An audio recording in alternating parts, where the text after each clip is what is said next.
Olá, pessoal!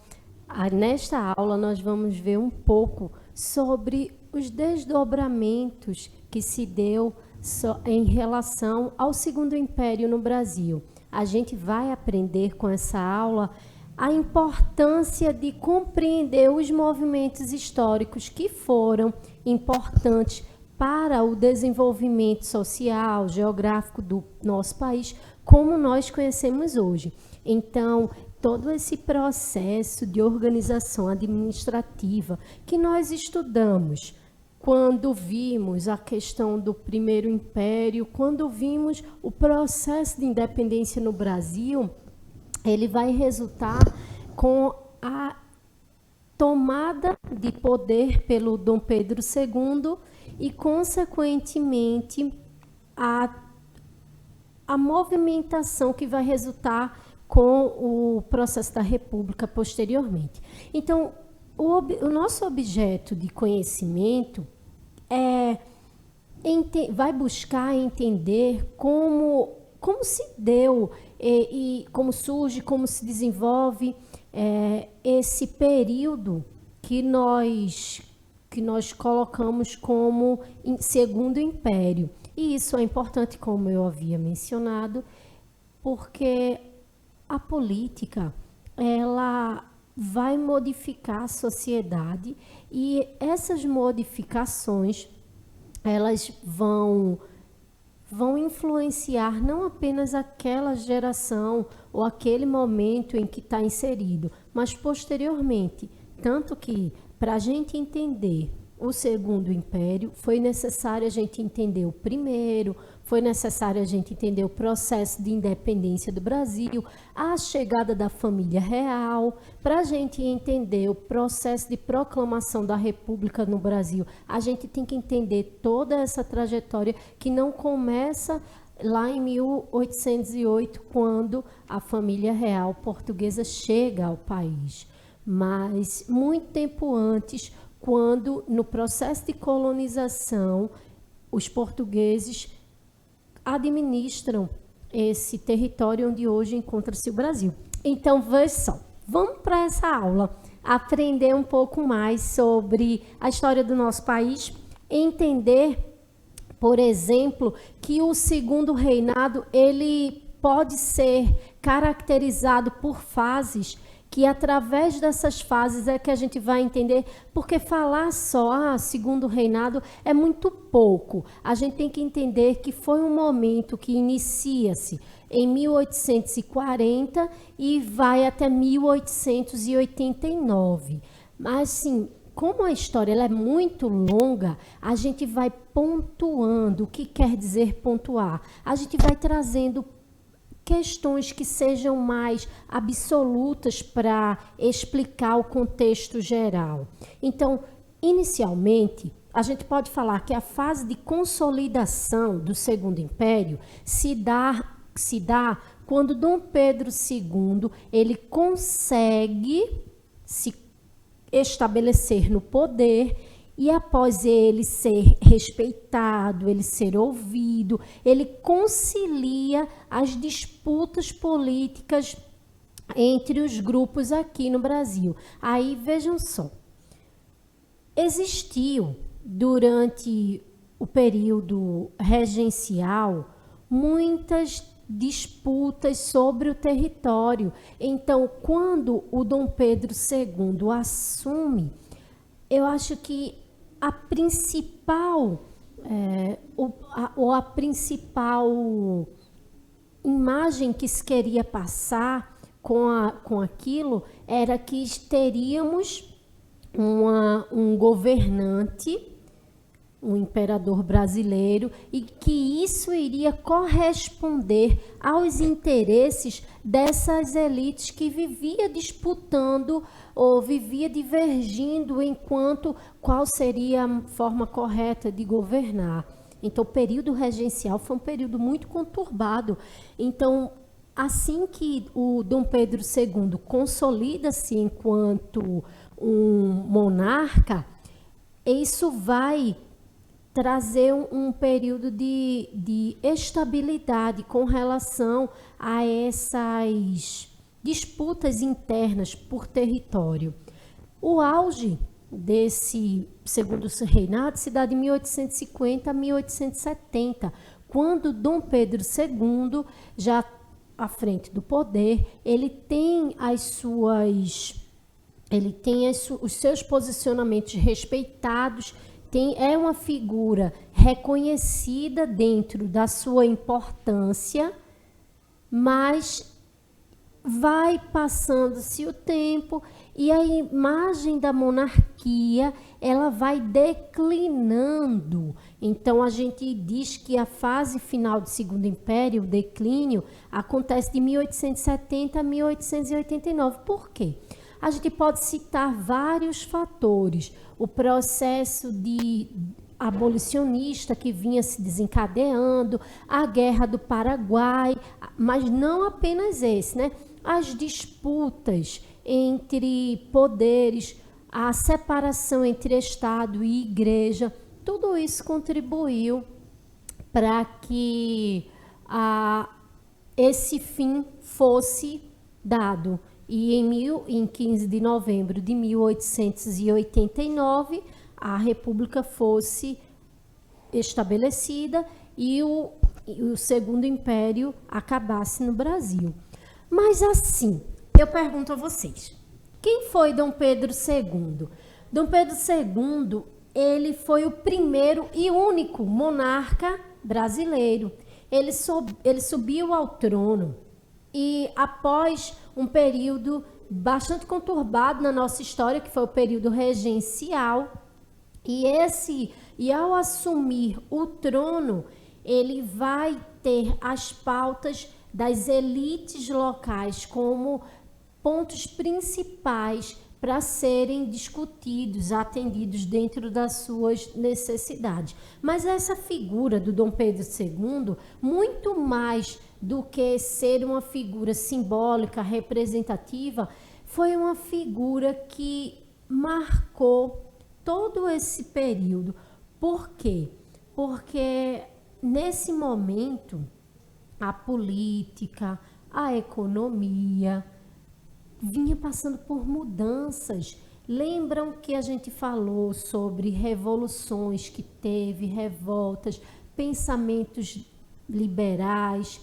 Tudo isso influenciou para que o Dom Pedro II ele tivesse o seu reinado influenciado. Mas o reinado dele não começa do nada para o nada.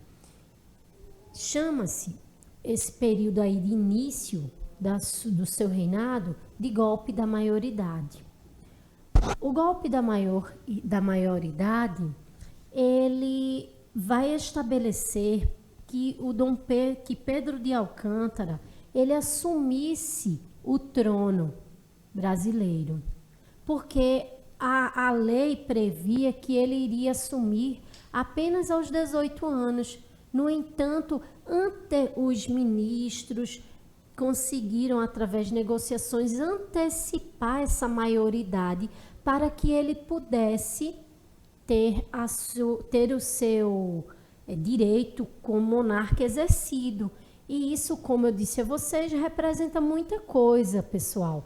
Por quê? Não era apenas uma figura simbólica, seria a partir da figura dele dada a centralização de um território que estava se fragmentando. Então, com relação a esse início de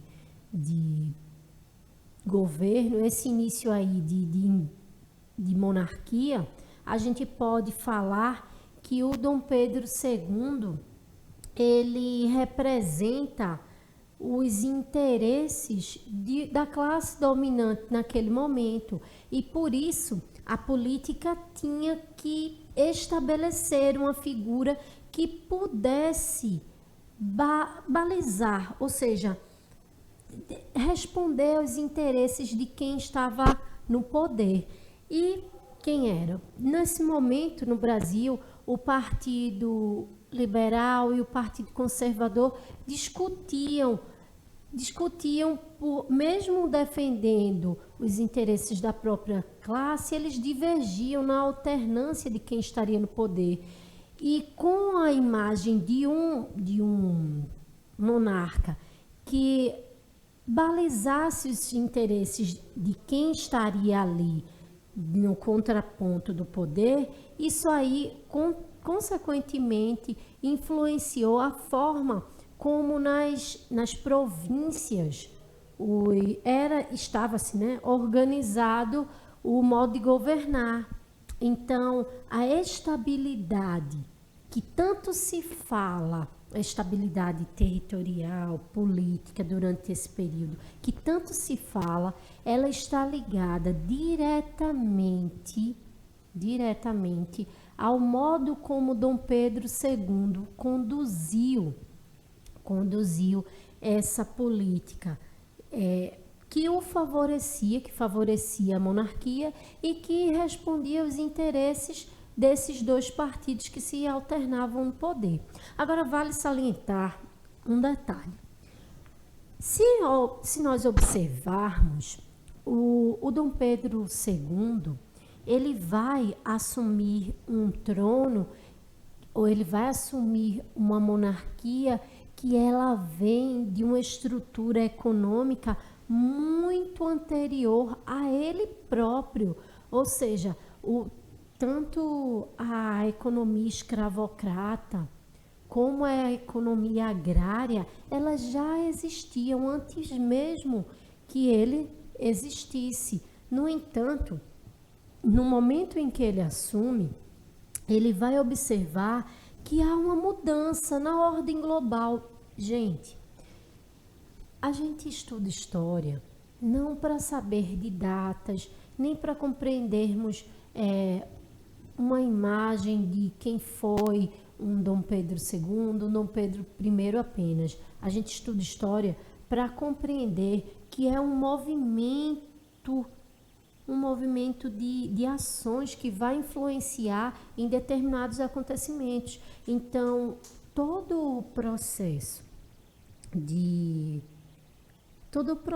de organização para a consolidação do trono do Dom Pedro II, nesse segundo reinado, vai estar diretamente ligada à economia, vai estar ligada à política e toda essa forma em que naquele momento o Brasil, enquanto império, estava estruturado. Então, com relação à economia no Segundo Império, a gente pode citar ou podemos lembrar com relação às mudanças, né? A questão da economia cafeeira que vai se consolidar. A gente pode falar sobre esse processo que é o que a gente chama de início da industrialização no Brasil. A gente pode também lembrar que a economia ela vai sofrer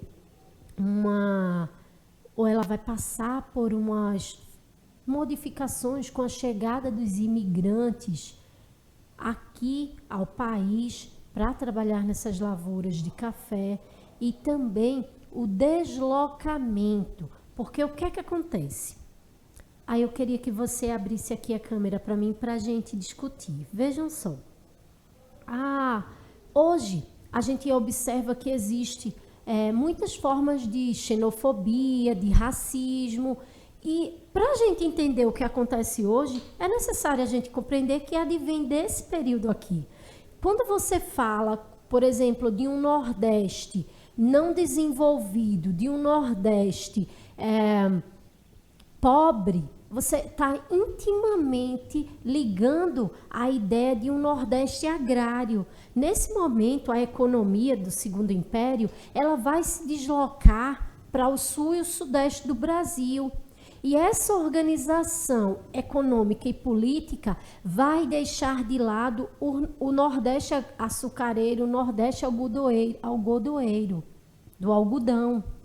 Então, é necessário a gente saber que o Nordeste, em nenhum momento, ele vai ter esse subdesenvolvimento, mas que esse subdesenvolvimento ele foi forçado. Então ele foi forçado por questões políticas, por questões econômicas, interesses de grupos que sempre estiveram no poder. Por isso que é importante a gente estudar a história, para problematizar o nosso cotidiano, a nossa vida, entender toda a lógica hoje com relação a essa discriminação com relação a nordestinos, está intimamente ligado a esse processo em que se desloca o centro do norte e nordeste do Brasil e vai para o sul e o sudeste. Até porque durante muito tempo, economicamente, foram as províncias do norte e do nordeste que sustentaram, que deram base econômica para sustentar a monarquia, seja no Brasil, seja em Portugal. Então é necessário a gente fazer esse atento, ou lembrar, para a gente poder tirar essa imagem preconceituosa com relação aos aspectos que envolvem a vida política e social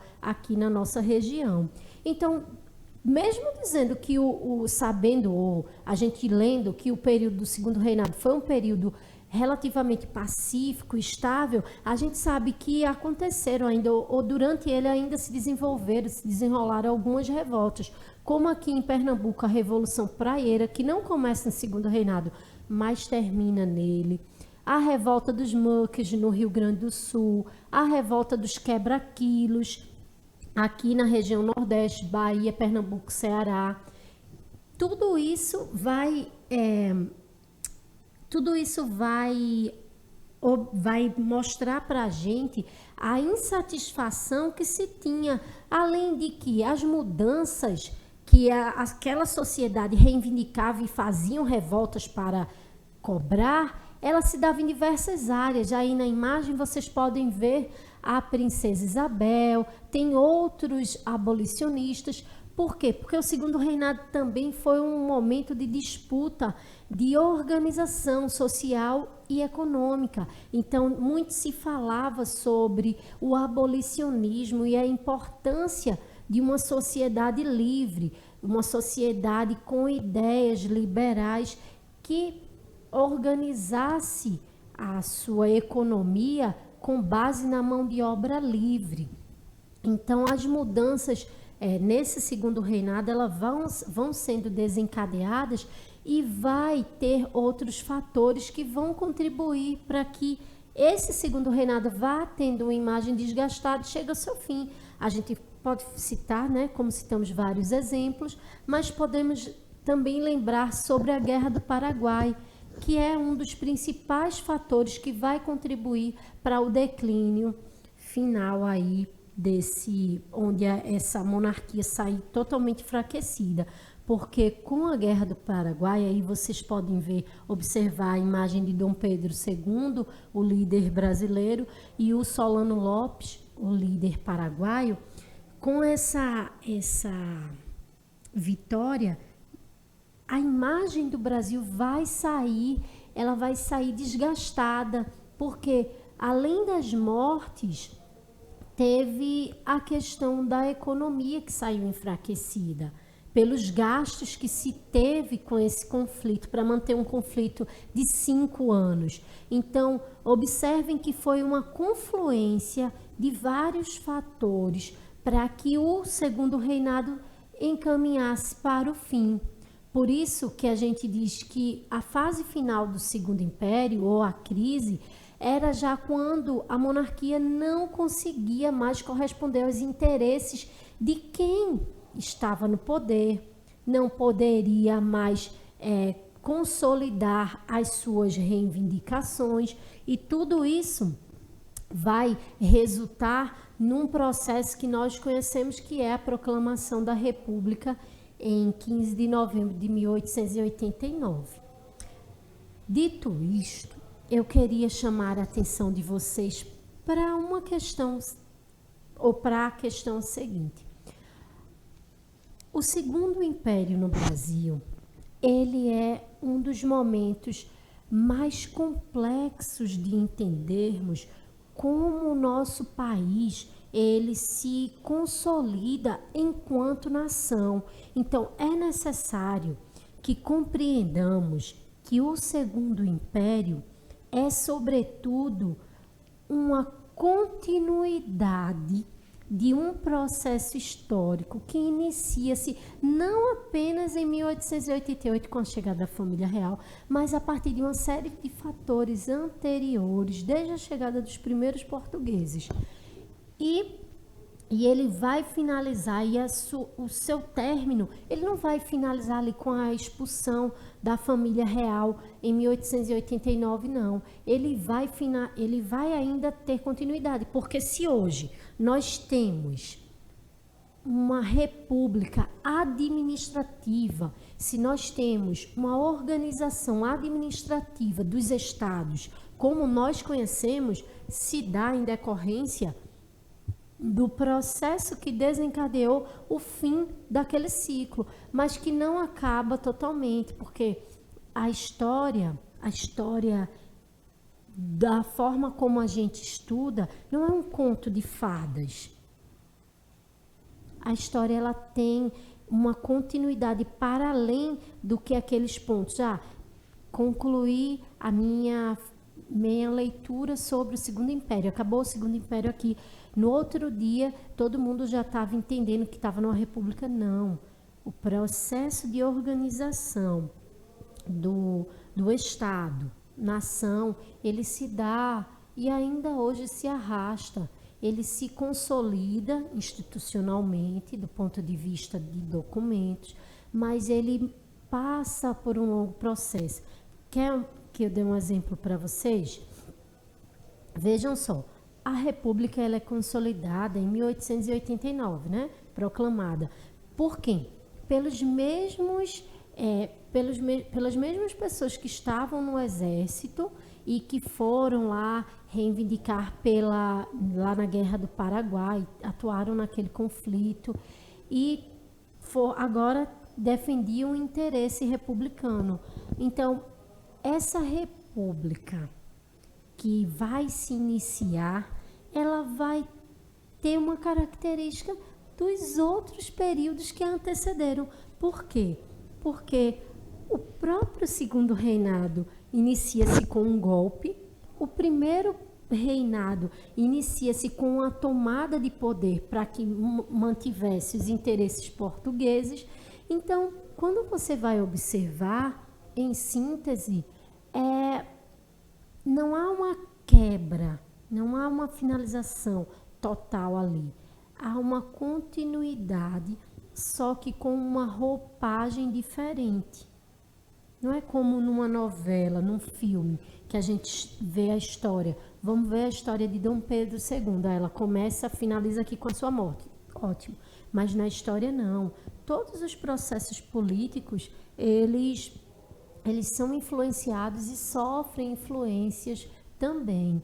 Então, é necessário que você que está aí em casa entenda que quando a gente menciona a xenofobia, o ódio, né, aos nordestinos, que hoje tanto está sendo pautado em internet, em redes sociais, ele advém desse período. Ele advém de um longo período, na verdade, e que ele não acabou com aquele período. Ele vai continuar, mas de uma forma diferente, às vezes sutil e às vezes bem aberto.